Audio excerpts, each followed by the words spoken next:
One of my earliest breaks in UK was living rent-free in a hospital accommodation.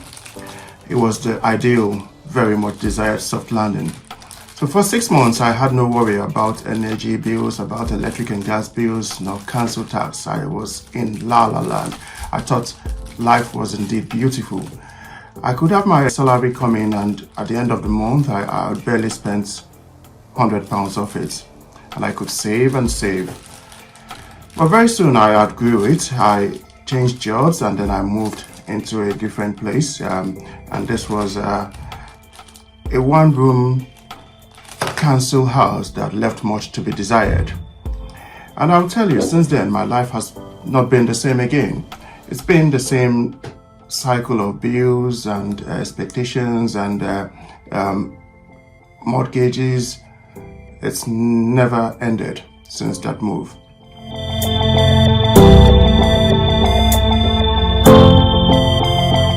In this one-bedroom council house, I had a bit of independence. I had obviously my own bathroom, and I could take a few decisions unilaterally.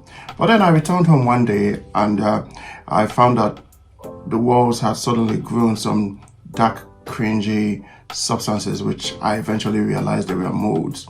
It was just in the middle of winter then. And truly, I knew that I had to move. I eventually had another job and I moved to a 2-bedroom, actually partly furnished apartment. This was an alright house. I moved places over 60 miles further north. And in this house, I did not need to buy anything. So one of the things about when you are yet to establish is that you may have to find a balance between what you want and what is available. For people who are just coming on, I think getting a furnished or a partly furnished house is the way to go. It saves you a few headaches, and you wouldn't know until you eventually jump the hurdle. So in this house, I did not need to buy anything. I didn't need to worry about getting sofa, the furniture. And because they say all fingers are not equal, you tend to underestimate how much you should enjoy the present, how much you should revel in the things that you are currently involved in. And about fingers, not just that they are not equal, fingers do grow.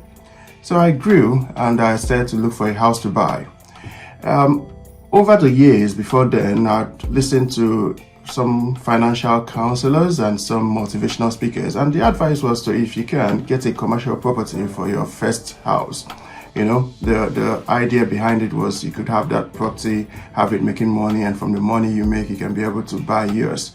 But this was again something that in many occasions isn't a realistic move, because the bulk of the bill you pay here is mostly rent. Rent takes a chunk, and then you talk about the taxes, council taxes, electric and gas.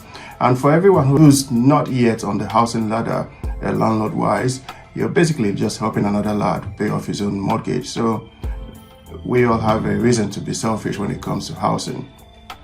Now, so I started to look for my own house. I fashioned all the stuff the motivational speakers said, and fortunately I received some sense from my wife. You see, if we were to grow rich by the sacrifices we've made, you've bought some shares in secondary school, you've actually been saving some money, had a piggy bank when your mates were busy eating up and having coke with it. If all of these were to be the game changer to make us rich, then we should be farther away from where we are today. So I started to campaign. I wanted a 2-bedroom house, a terraced one if I could, and I did make a case for that. But women and wives are classic in their own thinking. I was only picturing the moment. I couldn't see far beyond that moment. But she was seeing the whole family picture. She was seeing a house that kids were not finding space. And she basically stuck her feet down that we're going to get a 3-bedroom house.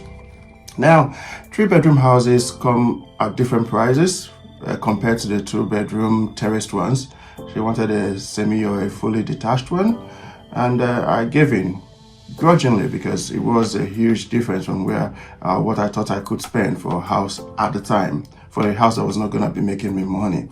So finally, we got this 2-bedroom house in a nice newly built estate, and we just realized that the wahala was just starting. Every stage, every growth has got challenges. Everything you do away from what your norm is, it comes with its own bulk of trouble. So this house obviously had come brand new. It was freshly built to specifications, but we had no furniture. I started to learn words that I never knew existed. Chandeliers, what was that? I never knew that was a thing. We started to buy furniture, wanting to, literally dress up the house. And this is a family or a couple who have already spent a chunk of their savings in paying for the percentage of the mortgage deposits. And I don't quite still get it why people cannot have a mortgage-free set of months after you made a purchase. Let's say you've dropped 20, 30K. Why would the banks not let you have at least 2 months to catch your breath?